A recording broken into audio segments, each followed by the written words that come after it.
The piercing wail of air raid sirens shattered the pre-dawn calm on March 1st, 2026, a sound that has become a grim soundtrack to life across Israel. This time, though, the familiar warning heralded an unprecedented wave of destruction. In what is being described as one of the deadliest missile attacks in recent memory, Iran unleashed a barrage of ballistic missiles aimed at the heart of the nation. Near the ancient hills of Jerusalem, the city of Beit Shemesh became a focal point of the carnage. The typical morning routines of families preparing for the day were violently interrupted not just by sirens, but by the deafening roar of a direct impact that shook the very foundations of the residential neighborhood, turning a tranquil suburban street into a scene of utter devastation and chaos. The missile that slammed into Beit Shemesh did not just strike a building, it tore through the fabric of the community. At least 4 apartment buildings collapsed into a heap of concrete, steel, and personal belongings, the force of the explosion so immense that it carved a deep crater where homes once stood. Most terrifyingly, the projectile managed to penetrate a reinforced bomb shelter, a space designed to be the last bastion of safety for residents. This horrifying breach of security sent a shockwave of fear through a populace that has long placed its trust in these fortified rooms. The attack left a gaping wound in the landscape and in the psyche of a nation, demonstrating a terrifying new level of vulnerability. Immediately following the blast, the scene was one of organized chaos as emergency services descended upon the wreckage. Over 30 Magen David Adom ambulances swarmed the area, their flashing lights cutting through the dust-filled air. They were joined by the elite search and rescue units of the IDF Homefront Command, who brought specialized equipment and highly trained dogs to begin the painstaking task of searching for survivors. Medical forces established a triage center on site, treating the wounded amidst the debris, while a helicopter stood by for the most critical evacuations. Rescuers called out into the voids of the collapsed structures, listening for any response, any sign of life buried beneath the tons of rubble. The human toll in Beit Shemesh was staggering and immediate. Initial reports confirmed that at least 8 people were killed in the strike, with that number tragically expected to rise as the recovery efforts continued. Over 45 individuals were wounded, among them several children, their small bodies pulled from the wreckage by medics and frantic neighbors. As the sun rose over the devastation, the grim reality set in that at least 11 people remained missing, their fates unknown. The search for survivors became a desperate race against time, with each passing hour diminishing the hope of finding anyone alive in the ruins of what were, just hours before, their homes. As rescue teams sifted through the rubble in Beit Shemesh, the nation's bustling coastal metropolis, Tel Aviv, found itself in the crosshairs. Another ballistic missile tore through the sky, evading defense systems and striking a residential building in the city's vibrant center. The impact triggered a massive fire, with thick plumes of black smoke billowing into the sky, visible for miles around. Flames engulfed the upper floors of the apartment building, trapping residents and turning a symbol of modern Israeli life into a raging inferno. The attack on the country's economic and cultural hub signaled that no corner of Israel was safe from the onslaught, spreading panic through the densely populated city. The damage was not confined to a single building. The shockwave from the Tel Aviv strike shattered windows and damaged facades on at least 40 surrounding structures, littering the streets with glass and debris. Emergency crews rushing to the scene faced a nightmarish scenario.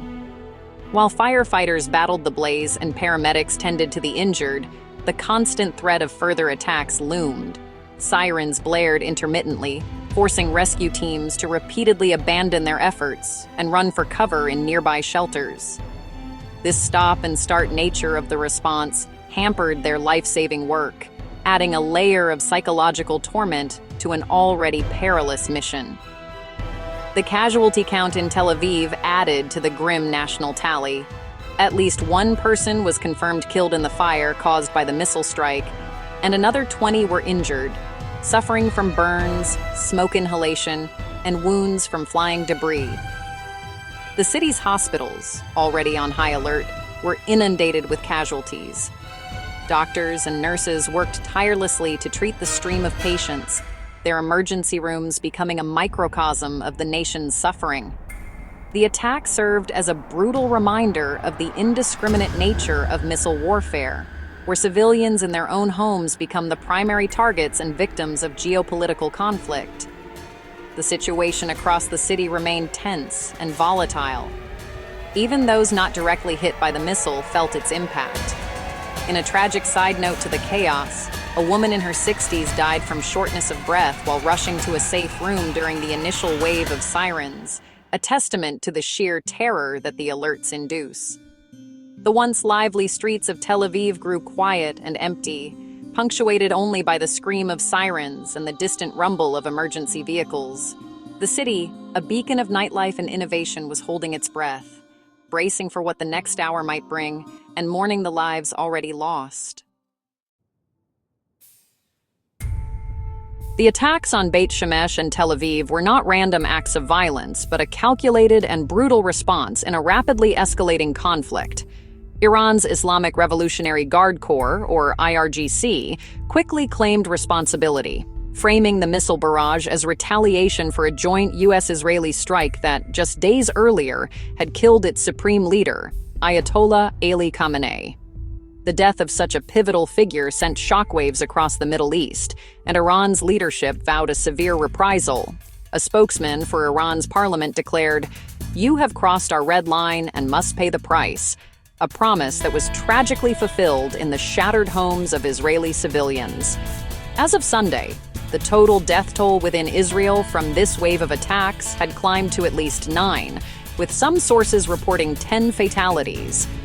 The number of injured surpassed 121 people, a figure that continues to rise as more individuals are pulled from the rubble or seek treatment for their injuries.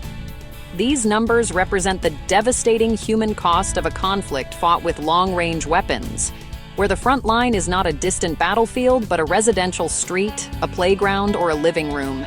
Each casualty is a story cut short, a family torn apart by a geopolitical struggle that has now reached their doorstep with lethal force. For ordinary Israelis, the conflict has transformed daily life into a state of suspended animation, governed by fear and uncertainty. The constant threat of incoming missiles has driven families into bomb shelters and reinforced safe rooms, where they spend hours waiting for the all-clear. The psychological toll of this existence is immense. Children are terrified by the sirens, and adults are gripped by anxiety, unable to sleep, work, or maintain any semblance of normalcy.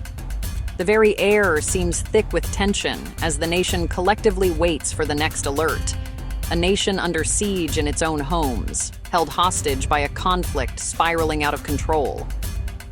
This cycle of violence is part of a broader Israeli military campaign, dubbed Operation Roaring Lion, which has seen over 1,200 munitions dropped across Iran in the past day alone. In response to the strikes on its cities, Israeli leaders have promised a firm reaction, with figures like National Security Minister Itamar Ben-Gvir visiting the impact site in Beit Shemesh to vow retribution.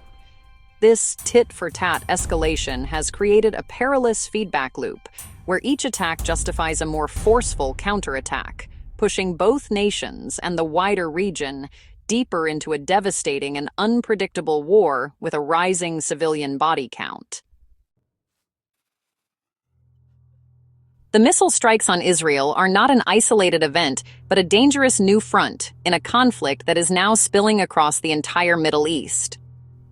In a coordinated and widespread assault, Iran's IRGC also launched missile and drone attacks on 27 U.S. military bases and Israeli facilities spread across 8 different countries, including key American allies like Bahrain, Kuwait, the UAE, and Saudi Arabia. This audacious move demonstrates Iran's willingness to dramatically widen the theater of war, directly targeting American interests and personnel in response to the U.S. involvement in the strike that killed its supreme leader, risking a direct confrontation with the global superpower. The repercussions of this regional escalation are already being felt. The United States has reported that 3 of its soldiers were killed and 5 more were seriously wounded in the Iranian attacks on its bases. The violence has also claimed lives in other nations caught in the crossfire, with reports of casualties in Kuwait, the UAE, and Iraq. This broadening of the conflict zone transforms a bilateral confrontation into a multi-front war, threatening to destabilize the entire region and draw neighboring countries into a fight they did not seek. Military analysts warn that the situation is exceptionally volatile, with the potential for miscalculation growing with every passing hour. Back in Israel, the immediate focus remains on rescue and recovery, but the nation is bracing for what may come next.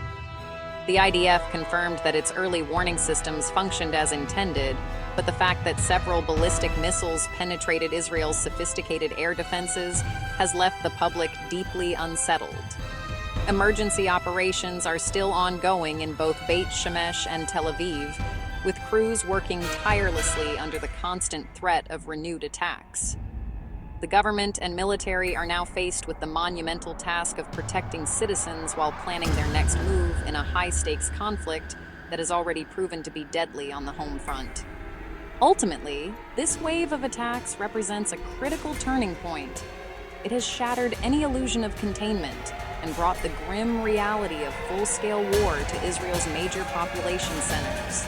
The direct targeting of civilians, the breach of fortified shelters, and the regional scope of the reprisal have pushed the Middle East to the brink of a catastrophic, widespread conflict. As sirens continue to echo through Israeli cities and families huddle in shelters, the world watches with anxiety, wondering if diplomacy can pull the region back from the edge, or if this missile mayhem is merely the opening act of an even more devastating war to come.